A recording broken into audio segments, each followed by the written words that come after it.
Ooh, all right, everybody. Welcome to Holy Hoops, portion of the Leader Lift podcast here in beautiful Hawaii. I got my two tropical flowers behind me, but I also got one of my best friends in the entire world, Pastor Benny Perez from the Church LV. Great baller, great hooper, even greater pastor and prophet, and so proud and to know him.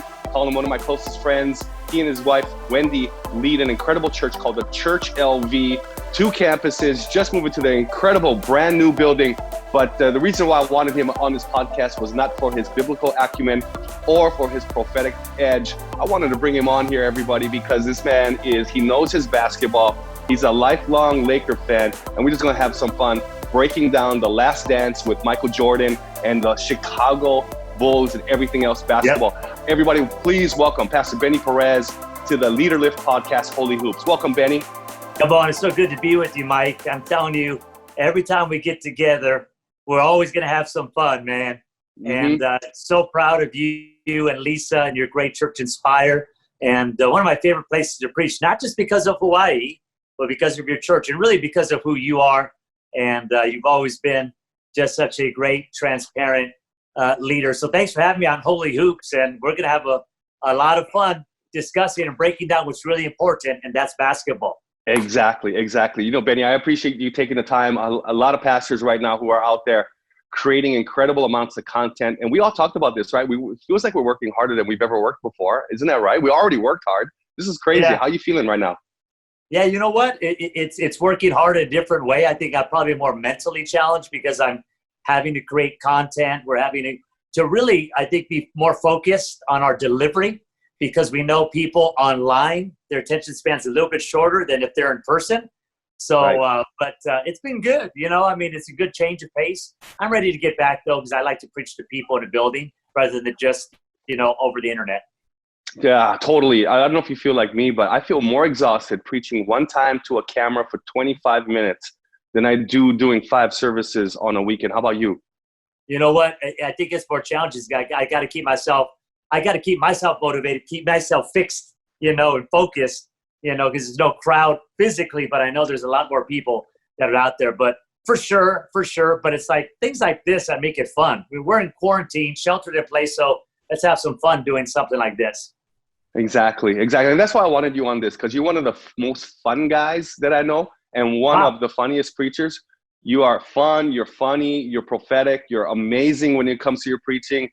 You see insights what people don't see, and the way you make passages of scripture come to life. And I know I'm just like you. I can't wait to press flesh, say hi to people in the flesh, pray over them, lay hands and stuff, and all of that. But in the meantime, I'm just thanking God that even though I'm bummed because there's no March Madness. Number 2, right now we'd be in the playoffs right now, right? Your teams would be in the playoff. My teams would be on the bench. But whatever it is, thank God for basketball. Yeah, I tell you what, there's a lot of other sports out there, but there's only one major sport, and that's basketball. College, UCLA Preach. Bruins. Come on, John Wooden, best basketball coach, college basketball coach of all time, in my opinion. And then you have the NBA. Listen, I just love basketball season. I mean, it's horrific what's happening with the virus.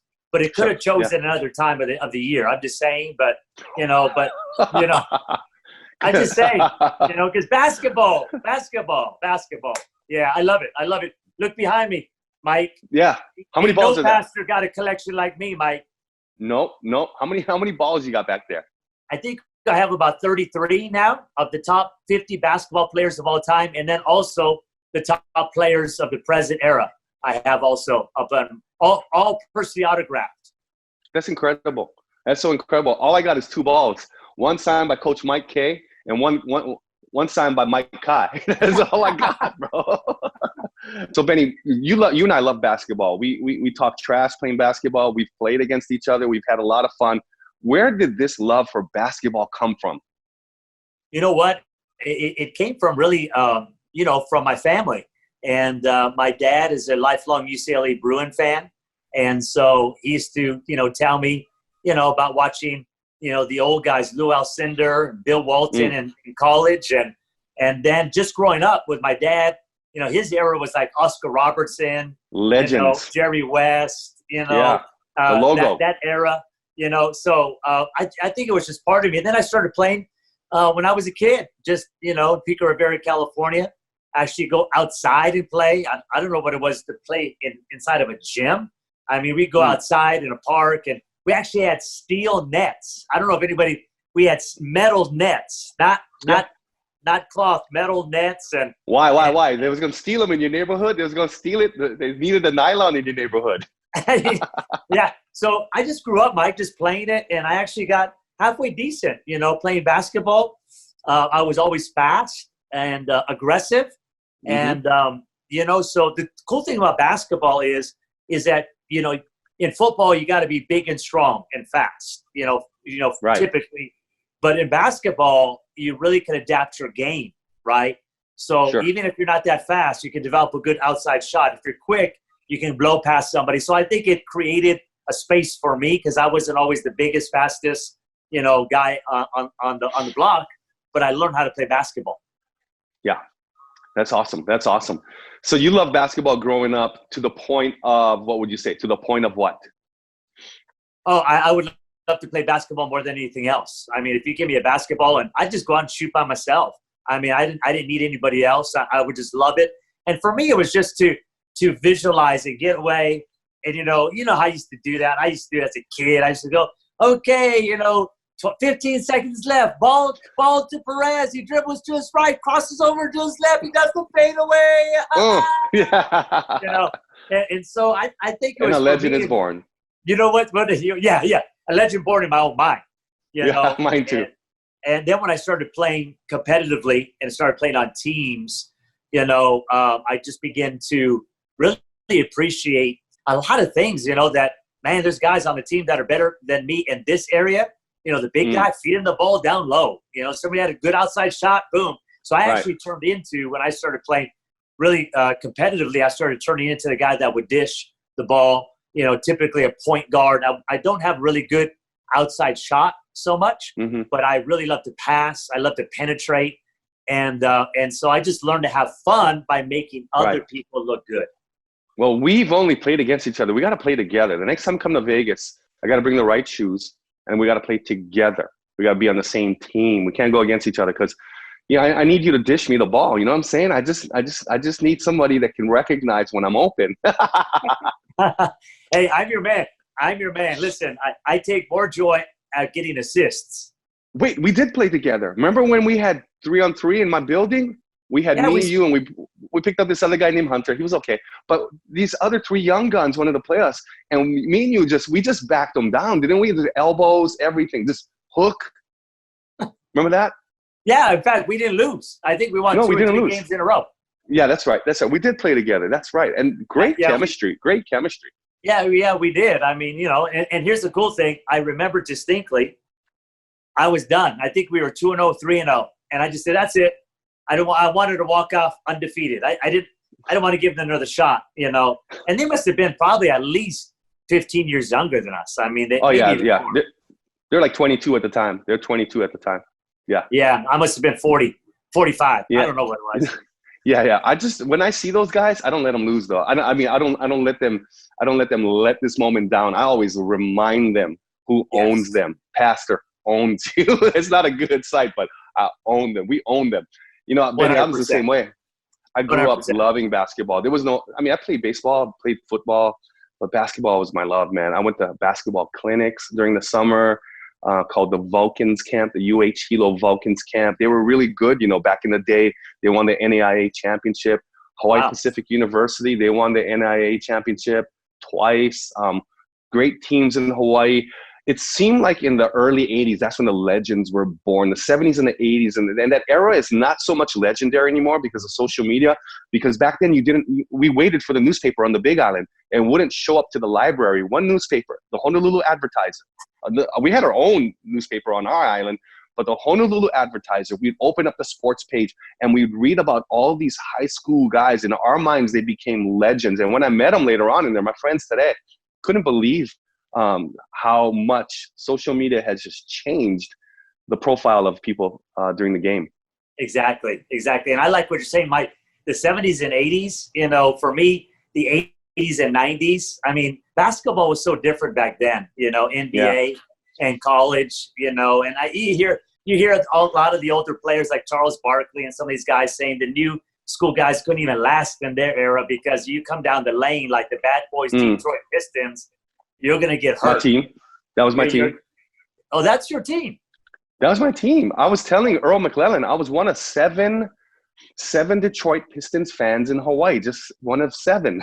I wonder why. Oh, they were so good. Benny, the Pistons were so good. Isaiah Thomas was just the man, the catalyst that built that team. Well, Jack McCollum was a GM, and that was my team. And I know you were a Laker fan back then, but I tell you what, Benny, I lived and breathed the bad boys back in the day. They could have had 4 rings. They could have had 4. They had 2 back to back. But what a team, man. So I want to ask you this question. So from a Laker fan's perspective and a basketball fan in general, what do you think about what's going on with The Last Dance? How are you liking it? You know what? I have to be honest. When they first announced it, I'm not a big Jordan fan. I never have been a big Jordan fan. In fact, I really disliked Jordan, when he was playing. And, I didn't like him when he was playing either. Yeah, but I sat down like a lot of people, curious because it was supposed to kind of go behind the veil, right? Behind the scenes. And, man, I kind of got addicted. I mean, episode 1, episode 2, episode 3, episode 4. It's kind of like, my secret. Okay, Sunday night or Monday if I couldn't watch it Sunday night. But it's really interesting. You know what's interesting to me, and maybe I'm jumping ahead, how much Kobe really modeled and copied MJ. Okay, so I want to pause there for a moment. I actually couldn't stand Kobe. Well, first of all, I didn't like MJ. I liked him in college. I didn't like him when he was playing for the Bulls right about the time they started to rise up, okay? Because I was a Piston fan. But then I started to appreciate him when he was going out. But then when Kobe came in, I swear he must have watched Come Fly With Me video. Michael Jordan's Come Fly With Me in his sleep every waking moment, because it was almost sickening to the point of the imitation, but he became great. Yes. Yeah, he did. And watching the Last Dance, I begin to appreciate things now about Jordan that I didn't know then. And you find out all the stuff that was happening with Jerry Krause and all this backdoor stuff that's happening, and the owner, and man, I'm like, wow, there's a lot of stuff these guys have to navigate, and to keep a team together, to win 6 championships, okay? Right. I don't care who you are. 3 on, then they took a break, and then 3 more.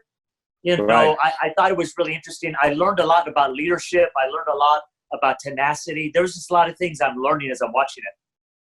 I love it. In fact, me and my brothers and even my sister, we're pretty much a basketball-loving family. We couldn't wait until the first 2 episodes came out. And then what I ran it back again. 1 and 2, watched it again till like 9 o'clock at night. 1 and 2 at late at night. Same thing with 3 and 4. Same thing with 5 and 6. I can't believe it's almost over. It's almost going to be done. Like 1, 2, 3, 4, 5, 6. We got 7, 8, and 9 and 10 in it. I think it's done. Only 10 episodes, but it has been a great look into the psyche and the mind of Michael Jordan. I always knew that he was bad. I always knew he was amazing, bad in a good way. His swag, the whole thing, let the man walk through, that whole song when he'd be walking. He had the walk, the Michael Jordan walk. And then later on, I began to read Sam Smith's book. And Sam Smith is one of those guys who was a reporter on the Chicago area during that time. And he wrote the book called The Jordan Rules. And he wrote it about Jordan's personality and just the toughness of what he was like on his teammates. As a matter of fact, Will Perdue, he said, I'm going to call you Will. This is a quote from the book. I'm calling you Will Vanderbilt. He goes, why are you calling me Will Vanderbilt? Because you're too weak for a Big Ten name. So he took away his name, Will Perdue, gave him the name Will Vanderbilt. That's how brutal he was. He was brutal in practice, from what I understand, but he called out the best out of his teammates. What do you think about that? Yeah, for sure. I think there's one thing I learned watching the show is you can be a leader that tells people what to do, or you can be a leader and show them what to do. Right. And so Jordan in practice, he's playing as hard as he would in the game. He Right. was there leading the way in practice because he knew that how you practice is how you're going to play. And Right. I just think there's something to that as a leader. I don't want to tell my people. I don't want to tell my staff. I want to say, guys, come on, I'm all in, man. Let's go. Let's go. I'm not just a weekend guy. All right. I'm a Monday guy, Tuesday guy, Wednesday. For us, Mike, right? Our big games are weekends, right? Everybody gets up for the weekend. Everybody could get up for the weekend, but Gamer. Can you get up for the preparation? Can you get up for the study? Can you get up so that, you know what? I'm not just going to do it because I'm in front of people. You know, good. How often was Michael Jordan, even in my opinion, one of the best players, I'm going to say the best player, Kobe Bryant, and all these great players, oftentimes in the gym, before people, after people, leading the way. Right. Preparation, the way you practice is the way you play, not just a gamer, but you're also an excellent practice person. I think what really caught my imagination back then was that he actually had a gym in his house. Of course, he's a millionaire at the time, but he had the Breakfast Club that Ron Harper and their trainer and Scottie Pippen would show up. They would lift like crazy, eat breakfast, then go to practice. Yeah. Well, how many championships did they win? 6. 6. I mean, you know, and people just think, at least I thought, okay, he's naturally gifted, right? Because once he kind of broke through in North Carolina, he's the best player coming out. But one thing he didn't, at least I'm finding from The Last Dance, and you alluded to it, Mike, he just didn't rely on his athleticism. He just didn't rely. In fact, remember that episode when he was getting so beat up? I think it was by the Pistons or the Celtics that he said, you know what? No, I'm going to now be the one that gives out the punishment. Remember that? Yeah. And he began to lift, and he put on like 5 to 7 pounds of muscle and decided, no, I'm going to be the Punisher now. I mean, there's something to that psyche that says, you know, no. Okay, you got me this year, but I'm coming back next year, a different man. Out of all of the series that you've seen from playoffs, not just championship series that Michael Jordan played in, which one with the Bulls do you think was the most tenacious? Take away the bad boys because that was it. So we take out the bad boys. Which became the teams that they needed to get by in order to keep going to championship level? So in the East, like they had to win in the East. Which are the toughest teams that you found that they had to battle in the East besides the Pistons? They had to go through Indiana. Remember with I mean, one of the greatest shooters of all time, Reggie Miller. Reggie Miller. I mean, UCLA guy. Hello, shout out to UCLA guy. Rick Smith's Dutch boy in the paint. The Dutch boy in the paint. He could shoot for a big man. He could shoot. In fact, Indiana, I think, was a little bit underrated. You know, because they kept coming. They just couldn't break through to the next level. Right. Yeah. And so I think Indiana was, you know, one of their nemesis that they had to kind of get through. And of course, Detroit would knock them out in the playoffs, you know, at times. And even the Celtics, you know, would be something that they would have to kind of get through. The New York Knicks. Think about that one. Remember when they had Oakley, they had John Starks, right? John Starks with that lean in left hand. Then you had Charles Smith. Charles Smith was getting brutalized underneath the basket. They had Pat Ewing. Ron Ewing Harper was a monster. Ron Harper. Remember Ron Harper? Ron Harper came from Dallas, and from Dallas he ended up with the Knicks, and he was a good, solid, big man point guard too at the time. Yeah, I think he even went to the Lakers eventually. He played for the Lakers maybe 1 or 2 years. Yeah. No, I mean, they had to get through some great team. And then of course, the NBA Finals, they had some epic NBA Finals, you know. In fact, I think they played the Lakers. Magic versus Jordan. Oh, yeah. And it was one of the episodes, I forget. But, you know, I mean, Mike, there's a debate. Was MJ the greatest of all time? And I think I just read a quote that I think it was Kobe that said, you don't have to tear down one to build up the other. Yeah. And I think I saw that recently on some Instagram or something like that. And because, you know, is it Jordan? Is LeBron James? Is it Kobe Bryant? Well, if you ask Isaiah Thomas, MJ is like, what, number 4? You know, that he put him. Yeah.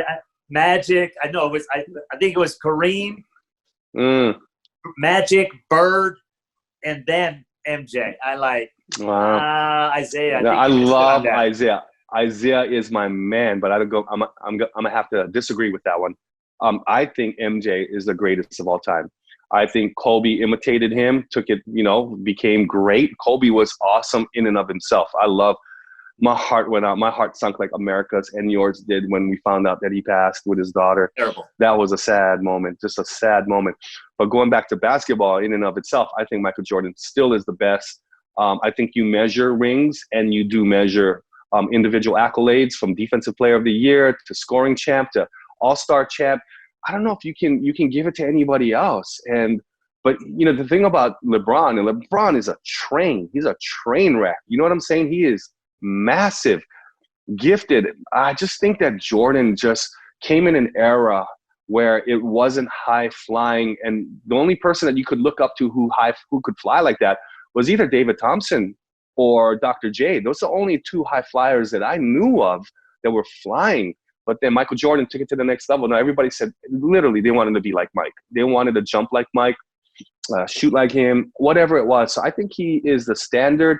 6 rings until you can pass 6. You can pass 6 and you get all the other stuff, then you're in the debate. But here's the thing about the debate. You cannot call yourself the GOAT. You can't call yourself the GOAT. You let other people call you the GOAT. LeBron calls himself the GOAT. He said it with all of his boys in that one circle. He goes, I think that put me over the top. I was like, you're awesome, bro. I'm not taking no shade, not taking nothing away from you. Not my favorite player, but I still say, even though MJ wasn't my favorite player, I didn't like him. I admired him, didn't like him. I admire him more today and like him today. I think MJ is the greatest of all time. Well, I think you know what? I think I'm gonna have to push back on you a little bit on that. And please, if we're going to measure by rings, I said rings and accomplishments. Yeah, I get it. I'm gonna have to go really old school and say Bill Russell, 11 rings.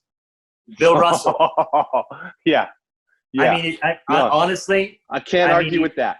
And he's still, in fact, Bill Russell still alive, obviously, but he's like the king. Everybody, when he's in the house, pays homage to him, to Bill Russell, and I think too. But I mean, they're different eras. I mean, how do you compare the eras of that the 80s and 90s, with back in the 60s and 70s or 50s and 60s? I don't know if you could ever say who was the greatest of all time. I would say Michael Jordan was the greatest of his era. There is no question in my mind, in his era, and there were some great players in his era. But Michael Jordan, for sure, was the best in his era. In this era, I think you have to say it's still LeBron. But there's guys that are nipping at his heels. And give it a few more years, it's going to switch. Is it going to be KD? Who do you think is going to be the next big one? Is it going to be KD? Is it Stephen Curry? Who is the next? Is it going to be Zion Williamson? Who is it going to be, Mike? Luka Doncic. So? Yeah, I think in 3 to 4 years, me and Andrew Gard were talking about it earlier. And I think Luka in 3 to 4 years is going to be one of the top 3. I think he has a chance. I think right now the greatest of that era, I would say, no doubt about it. If you're going by an era, Jordan in the 90s. If you're going to go by the early 2000s to 2010-ish and more, Kobe. If you're going right now, got to give it to LeBron. But, man, look who's behind him. I mean, I don't like the game Harden plays, but Harden's unstoppable. I love Steph Curry because he's the shortest, skinny man that's killing everybody, breaking everybody's ankles. I love Steph Curry, and I'm glad that right now that he's resting up and healing up. I love to see Klay Thompson get back better. KD, I wish he didn't leave. My heart was going to the Warriors. I was a big Spur fan. They've kind of lost me already. You know what I'm saying? They kind of lost me. And I don't live in a demographic where I lived basketball. So I don't live. We didn't have a team. So I didn't have too much of a, other than an emotional attachment. If you took away something where your culture went bad, your coach said stuff that I'm not agreeing with or whatever, So like you hung in there with the Lakers. You had bad seasons with the Lakers, couple of bad ones. So you had the Irvin Magic Johnson years that were great. But then when Irvin retired, and then you had like Nick Van Exel, you had really good players, Eddie Jones, but they were uncoachable at that time. Even Magic couldn't coach that team, right? He even player coached that team. And then when you finally get Kobe, and now Kobe, Del Harris, you change coaches, you get Phil Jackson. Then just 2 years ago, you suffered in silence with this team before you guys bring on LeBron. You had all these young bloods who couldn't get it done. You had a front office that wasn't making good calls. Had to get, anyway. Yeah. Now, I think you're gonna be happy for another 3 years. Well, yeah. I mean, but this is how you know you're a fan. I'm not a bandwagoner, man. I'm not wired that way. So you know, I suffered in silence. I mean, it's like, oh, and everybody was just like, oh, where are your Lakers now? Where are your Lakers now? Where are your Lakers now? And then my response to that is, even with your Pistons, like, how many banners are hanging? Okay, shut up. All right, because nobody except Jesus is 100% all the time. And so, I mean, I would put the Lakers team when you had Shaq and Kobe, and I would say that team could compete with any team in any era at that time. I honestly believe that. And if Kobe and Shaq could have gotten along, they won 3 in a row, Mike. Remember that 3? Yeah. Yeah. I think they could have went for 4 or 5. But, ego and everything else comes up. And, I'm happy right now. In fact, I was there the last game Kobe played. Oh, I remember you telling me that. When he put 60, Mike, 60. And those of you that are watching this, you would understand this if you go to church. And if you don't go to church, you still may read. It was like a revival meeting. I mean, he's dropping everything. And people are screaming. People are literally jumping up and shouting, hands raised. They're running the aisles. I'm like, they're coming up and hugging me. I don't even know these people. I mean, it's like mayhem. Wow. And I look at my wife and I go, and they think we're a little emotional in church? Oh, my God. It was great. I will never forget that moment when me and my wife were there at Kobe's last game, and, rest his soul. It was just an amazing, amazing thing to see a guy go out that way. I want to go out that way. I love just to preach my best sermon, my last time, and go out on a high like that. And maybe you saw it on TV, but and I don't want to go too long, but I love it when he said something, and then he said Mamba out, and he put the mic down, and he walked off the court. Yes. Come on. Yeah. Man. Woo! What a way to go out. Your last game, 60. Like even the best players can't even score 60, and he wasn't even at the top of his game. This is post Achilles heel surgery, which is Achilles heel tendon is the worst surgery you can get, the worst injury you can get to come back from. We don't even know if KD's going to be 100% because he had the same injury, but he scored 60. It is almost miraculous. It's incredible. I wish I was there. I was so glad that you got to see that, because knowing how much you love the Lakers and how much you have had that heritage in your family, to me, it was great for you, bro. Great that you got to witness that. I remember you calling me after it. I was like, what? That's amazing. Yeah, I was there. And I should have brought it, but I also have the back-to-back Laker championship ring. Not a replica. Wow. The real ring. Back-to-back. How did you get that? Like, wasn't the players only or management? One of my friends was part of the team. I don't want to say his name. Was part of the team, and he came to me a few years ago, and he said, "Pastor, I have a gift for you." And he came into my office. It was on a Sunday, and he presented me the rosewood box, had his name on there. I opened it up, and it was the Laker championship ring back-to-back. Get out. Beautiful ring. It's in my safe at home. And I occasionally, when Kobe passed, I wore it when I preached. It's a massive ring. I've worn it when I traveled sometimes, and people are like, "Oh, my gosh, can I see that?" I said, "Nope, it's not coming off my finger." And I said, "But it's the Lakers championship ring. Are you a player?" I said, "Well, I'll just let my looks answer that question for you." Yes, I was. I was one of the backup point guards. Yes, I was. Yes, I backed up Norm Nixon back in the day. There you go. Back in the day. I don't know if you're old enough to back up Norm, but I get it. Totally. Benny, with all those balls back there, which is your most cherished one out of all of those? Right now, Mike, it's actually, I did on this side, because on my other side of my office, I got a whole nother row. but this is my Laker. This is my Laker row back here, and I don't want to turn back, but on the second row, right here, I don't know if you can see right there. I can see it. Kobe Bryant. Yeah, in the middle. Right in the middle. That's Kobe. So I have James Worthy. I have James Worthy, Abdul-Jabbar, Magic Johnson, Kobe Bryant. So that's kind of like my Laker legends. Jerry West, Shaquille O'Neal, all right there, signed. Hallelujah. So right now it's got to be Kobe Bryant professionally, and then on the right behind me, right over here on the bottom is the greatest college basketball coach of all time, John Wooden. So those are my two favorites. Yeah. Do you happen? That's incredible. That's incredible that you have those. That's collector's items. Do you happen to have an Isaiah Thomas basketball? I don't have an Isaiah Thomas. I actually have the other Isaiah Thomas basketball. Remember the other one. He's still playing. Oh. Yeah. He had that one good year, and then he got hurt, and he kind of hasn't recovered. Yeah, but I don't have the Isaiah Thomas, but he's one of the 50 greatest of all time. And so he is. That's one of the balls I don't have. I don't have Will Chamberlain. I'm working on that. And you know the hardest ball to get? You know who it is? Who? You ready? The hardest autographed basketball to find, is Pistol Pete. Remember him? Right. Pistol Pete Maravich. I love that guy. Right. That guy, I mean, what a player. And so that was even before my time, really. But I remember seeing him, videos of him. That's the hardest one to get, Pistol Pete. That guy was incredible. He was a Houdini with the basketball before any of these guys were doing anything. His dad, Press Maravich from LSU, would coach him. I read his book when he came to Christ. He told his story how the dad would drive in the parking lot and he would open the door and his son would dribble with the left hand while the dad was with the door open through the parking lot. And learned from his dad, Press Maravich. Pete Maravich, all-time great, went home to be with the Lord too early while he was playing basketball, but he came to Christ. And then that's an incredible story in and of itself. I'm just wondering if there's any one of those balls that you'd be willing to trade with me.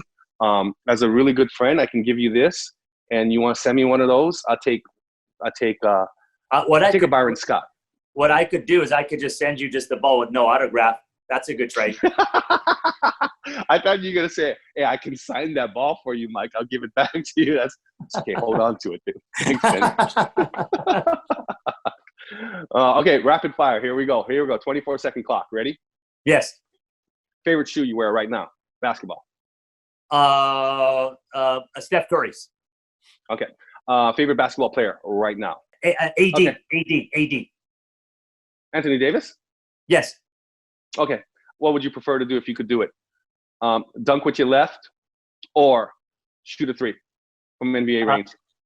Dunk with my left. And by the way, I was able to dunk when I was younger. Okay. I believe you. All right. Favorite bench player from the Lakers? Oh, man. And he's Lou Williams, but he's on the Clippers now. Sweet Lou's to come off and just light it up, and now he's doing it for the Clippers. Favorite defensive player that you've ever seen? Scottie Pippen was a lockdown guy, man. Scottie Pippen. I'm not even a Bulls guy, but you put Scottie on anybody, he's locking them down. Favorite Incredible. Boston Celtic? Favorite. I mean, that's like saying who's your favorite, demon. I mean, that's just hard because I'm a Laker. I mean, is Beelzebub? Is the devil of infirmity? Is it the Lord of the Flies? The favorite, my favorite Celtic, I hate it because he was so good, was Larry Bird. Okay, mine was Danny Ainge. Couldn't stand him. Okay, but I love Larry Bird. Okay, so Benny, real quick. Biggest lesson you've learned in your personal life? Basketball. Highs and lows. Your highs and your lows. Your favorite basketball lesson you've ever learned in your life? My greatest high was when between your highs and your lows. Yes. Go ahead. Yeah. So greatest highs was when I led my team and we won the championship, and it was the greatest high that I ever had, and never forget that feeling, and becoming MVP that year, and was just an amazing, really amazing time in my life. And but then the next year, my lowest low is I actually got cut from the team. And it's kind of, I know, kind of crazy. You go from being the best and then not even making the team 1 year later.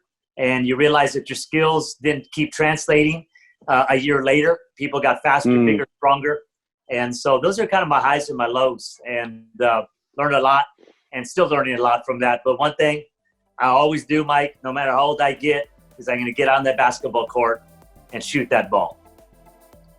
Come on, I can't wait till we lace them up again and just have a good time and a lot of laughs at the same time and just chuckling and talking trash in a good way, always honoring, but also talking about it. We love it. That's why I love you. Love playing basketball with you, love talking basketball with you, and grateful for you. I love what you're doing. I always admire you and look up to you.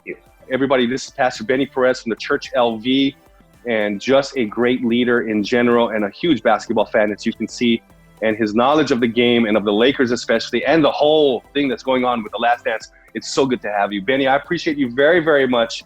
Thank you for taking the time out of your very, very busy schedule to talk hoops with me. Thank you for joining us on Holy Hoops. Everybody, I hope you're having a great week. Thank you. Don't forget, you can always log back on to listen to the different guests that we have had. This is my friend, Pastor Benny Perez. We had Earl McClellan. We had Andrew Gard. We got Carl Lentz coming up. And we'll see who else we have after this. Benny, thank you so much. I really appreciate you.